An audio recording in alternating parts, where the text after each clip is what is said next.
עכשיו בתניא, בעמוד הראשון של התניא, יש שם 5 מדרגות. הוא מחלק את כל האנשים ל5. קודם הוא מחלק אותם ל3. זה הצדיק והבינוני והרשע. כל אחד מהקצוות, הצדיק והרשע מתחלק ל2 שם. צדיק וטוב לו, צדיק ורע לו, רשע וטוב לו, רשע ורע לו. זה יוצא 5. ועכשיו מה שנעשה הרגע, שמצווה לחדש במיוחד בספירת יסוד שביסוד, להתבונן אחרת, על פי הפסוק של ישעיהו, שעם הפסוק הזה אנחנו פותחים כל שבת בשבתות הקיץ, פרקי אבות. כל ישראל יש להם חלק לעולם הבא שלהם, ועמך כולם צדיקים, לעולם ישועת. נפרש את זה כפשוטו.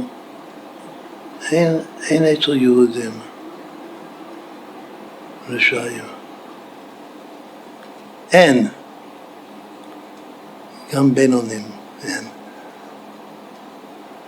הפסוק אומר מפורשות, ועמך כולם צדיקים. עכשיו מישהו יבוא ויתווכח, טוב, זה פסוק לעתיד לבוא.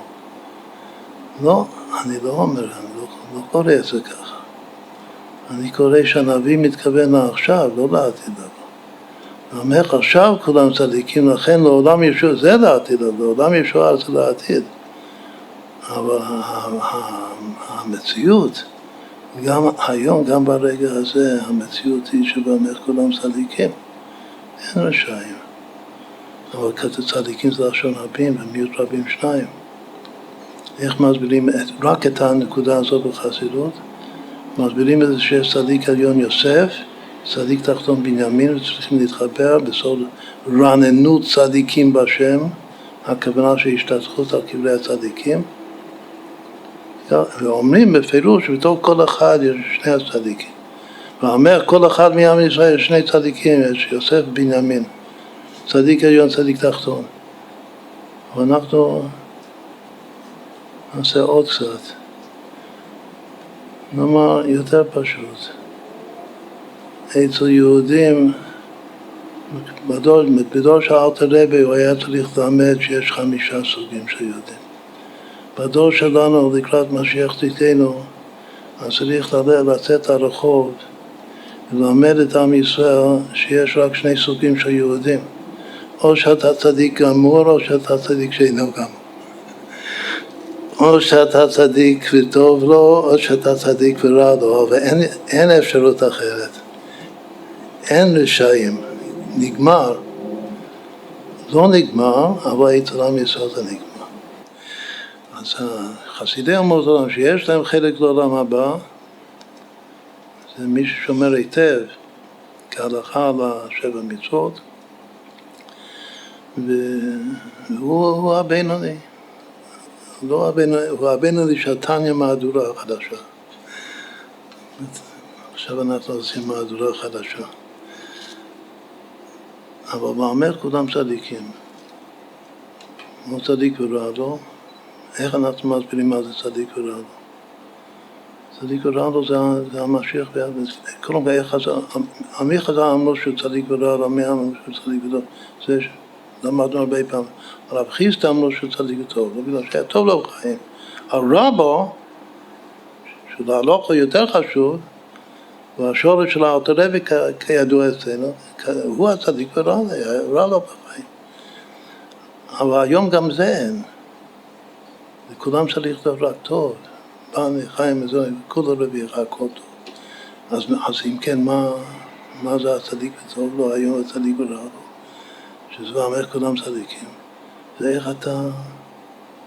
איך אתה מרגיש את המציאות, איך אתה חי, חווה את המציאות.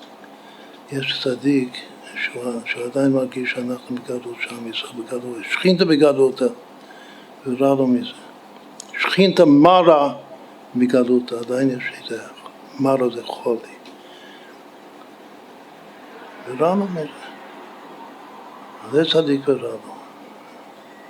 צדיק וטוב לו זה אחד שהוא כבר חי, הוא כבר היום חי בימות המשיח, כמו שמדברים הרבה בחסידות. כמו רב זושי מהנפוליה, שלא יודע מה זה ייסורים. כמו רב שמעון בר יוחאי, שבית המקדש לא נחרב אצלו. שבתוך, אז מה עבור כאן? מה זה הלימוד שלנו, יסוד שביסוד לפי זה? הלימוד שבעצם כל אחד צריך קודם כל להיות צדיק ורע לו. שרע לו מן המצב. המצב הפנימי, המצב החיצוני, רע לו. צדיק ורע לו. אבל בתוך זה יש גם נקודה, לא מבטלים את הרע, אבל אפשר לגלות את השורש, את הצדיק וטוב לו. בתוך הצדיק ורע לו. לגלות את הנחום איש גמזו. כמו שלמדנו בלהזכירך בינה בתניא, לגלות אותו בתוך הצדיק ורע לו, זה יסוד שביסוד מצד הנצח.